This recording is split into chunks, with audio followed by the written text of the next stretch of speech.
পবিত্র ঈদুল আজহাকে সামনে রেখে পশু পরিচর্যায় ব্যস্ত সময় পার করছেন সাভারের 1239টি খামারের খামারিরা। গোখাদ্যের দাম বৃদ্ধি ও লোডশেডিংয়ের বিড়ম্বনার মাঝেও স্বাস্থ্যসম্মত ও গুণগত মান সম্পন্ন প্রাকৃতিক খাবার খাইয়ে গরু, মহিষ, ছাগল ও দুম্বা প্রস্তুত করছেন তারা।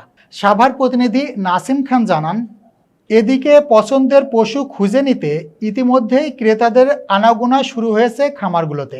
এবার 93,465টি কোরবানি পশুর চাহিদার বিপরীতে সাভারের 1,239টি খামারের 15,187টি পশু কোরবানির জন্য খামারিরা প্রস্তুত করলেও দিন দিন বাড়ছে সংখ্যা।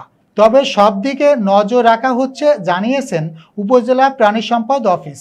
ঈদুল আজহাকে সামনে রেখে গবাদি পশু পালন ও মোটা তাজাকরণে ব্যস্ত সময় পার করছেন সাভারের পূর্বহাটির লালন ডেইরি ফার্ম এবং সাভার এগ্রো সহ উপজেলার 1,239টি খামারের খামারিরা।